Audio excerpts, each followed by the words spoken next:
Hey, what's up you guys? It's Christine and today we're going to be talking about things you didn't know about Utah. I got a lot of feedback and interest from my last video I did about Utah, which was more on my perspective of growing up in Utah. If you want to watch that video first, I will put the link in the description. Other than that, let's get going. So the reason I decided to do this video was because my coworkers found it extremely interesting on things I wasn't used to because of how I grew up in Utah. One of the things you have to know about Utah is that it is ran by the LDS Church.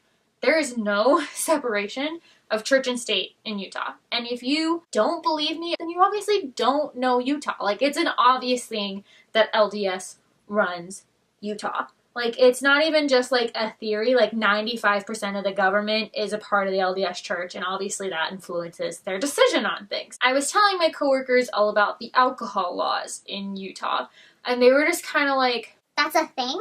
So, with alcohol, you can't buy anything but beer in grocery stores in Utah. Those beers are only 3.2% alcohol by volume. Normally, in normal grocery stores, you can buy wine and whiskey and vodka and beer, and most of those are 4.8% alcohol by volume or more. But in Utah, you can only purchase 3.2% beer and then maybe Mike's Lemonade at a grocery store. Besides that, you have to go to a liquor store. You can't buy vodka or whiskey or wine or even boxed wine at a grocery store. You have to go to a liquor store, and with that, they limit the times you can go to a liquor store. The liquor stores aren't open on Sunday, and when they are open during the week, they're only open for a limited amount of time, which means you have this much time to get alcohol or else you're stuck with watered down beer. Bruh.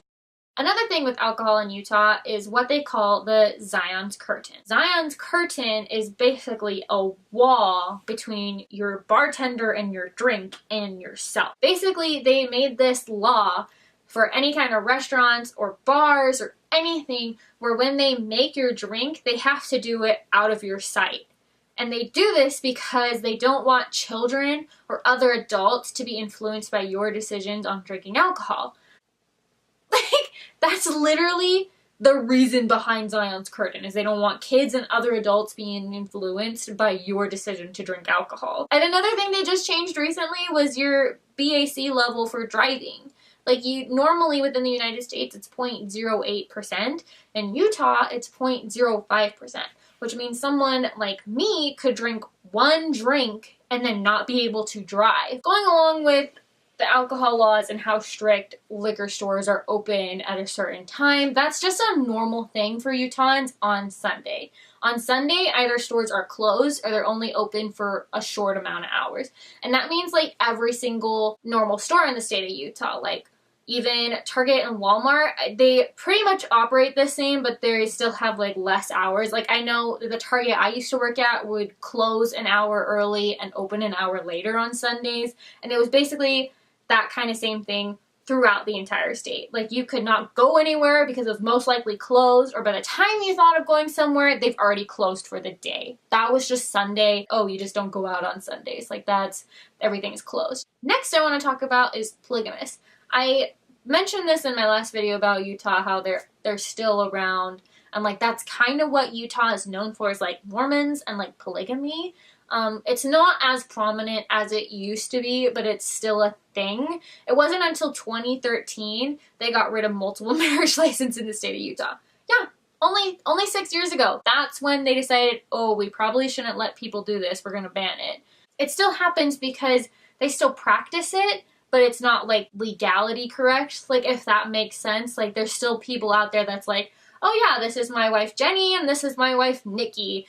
But I'm only actually married to Jenny because obviously they don't allow me to legally marry Nikki as well. That's what they do. And you can kind of tell polygamists from other people. Some polygamists still dress like Amish people.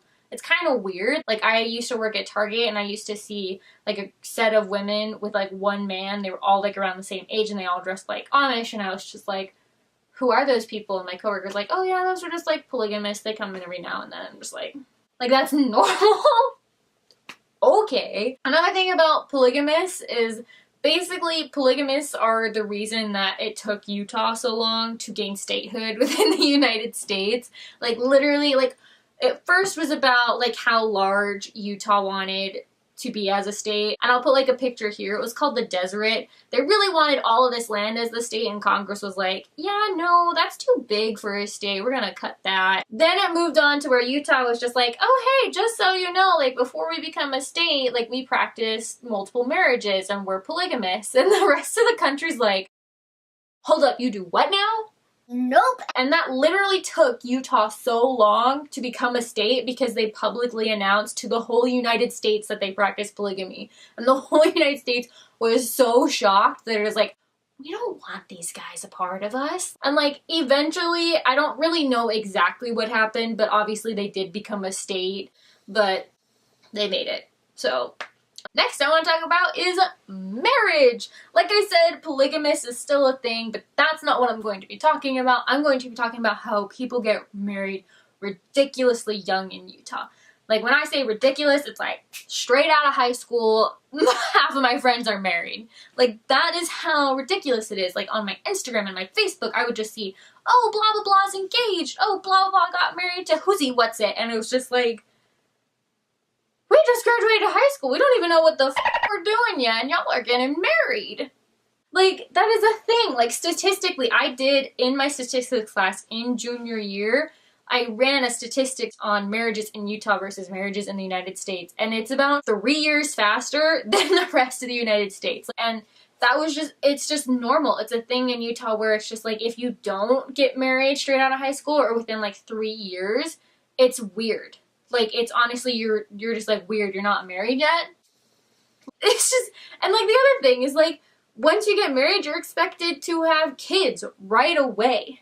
That's just, like, that's the thing. It's, like, you get married, and then you have kids immediately. And you have plethora of kids. I'm not talking just 1 and 2 kids. Like, people in Utah will have, like, 8 or 10 kids.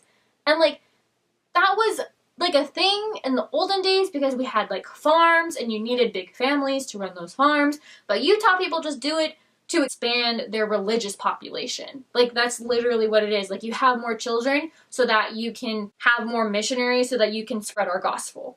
And so like I literally had so many people within 3 months of getting married. They'd be like, oh, guess who's pregnant? You? It's just literally, it's a thing between me and my boyfriend. We'll be like, hey, guess who got married today? Or, hey, guess who's pregnant now? Like, that's how often it happens to all of our friends. And it's just like, to us, that's wild. Speaking of kids, moms in Utah spell their kids' names so weird.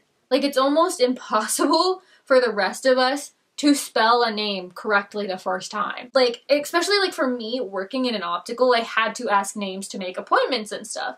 And when you ask names, and especially with insurances and stuff, if you don't spell their names right, you're not going to be able to find their insurances. So I always had to ask how to spell a name because even the most generic names like John have been spelled 5 different ways in the state of Utah. J-O-N, J-O-H-N, J-E-A-N, J-A-N. Like literally, there's so many ways that John could go in the state of Utah. And then there's just like simple names. I guess I wouldn't say simple, but there's just like normal names you'd expect to be spelled, like how you know it. Like there was this little girl who her mom came in and wanted to make an eye appointment and her name was Maya. And I'm like, oh, Maya. And I start typing M-A-Y-A and the mom's like, no, her name's Maya, M-E-I-J-A. No one would know that unless you asked. And it's just literally like things like there's Navy, which is N-A-Y-V-I-E. Or there's Tooele. That's a city in the state of Utah. And if you did not know how to pronounce it, you would not know how to even say it. Tooele is T-O-O-E-L-E. I was like, Thule? I think that's what I pronounced it when I first got there. And that's just like, that is Utah's thing. Like, there's so many memes, and I could just throw up all the memes up in here about Utah spellings. Lastly, I want to talk about gambling, because who doesn't like winning free money? That's not a thing in Utah. Gambling is actually prohibited by the state of Utah. So if anybody wanted a lottery ticket or a scratch-off ticket, most people would travel their butts up to Idaho and Wyoming to buy these tickets, because it's illegal. There is no lottery tickets, there's no scratch-offs, there's no numbers, you don't see it in gas stations. That's just, it's not a thing. I lied. There was one more thing I want to talk about, which is just, it just kind of makes me so angry that I have to talk about this. Like, it's literally a thing. Like I said before, the LDS Church has control over everything. This past October, like while I was still living there, there was a bill for medical marijuana. Like, and it was all of us to vote if we wanted in the state of Utah to allow medical marijuana. And you know what? It passed. It passed by 56% vote that yes, we wanted to allow medical marijuana in the state of Utah. LDS just stepped in and said, your vote doesn't matter. We don't like it. We're going to change it. And that's exactly what happened. They changed the bill we voted on to something that the LDS was comfortable with. Like, that is how, like, the state of Utah is totally not separated from the church. And I couldn't be more than happy that I left. It's just like, I'm not LDS. I don't see those values. And living in the state of Utah, if you don't see those values, it's just like, that sucks, because you're going to have to follow those values anyways because of how much the church has a hold on this state. It's just, that's just the state of Utah. Well, that is it, guys. Those are the little known facts about Utah that you may have not heard of. I hope you guys enjoyed how dramatic I was in this video. If you guys like this and want to see more like it, don't forget to hit that thumbs up button for me. And if you guys haven't already, please subscribe to my channel. And that is it. Bye!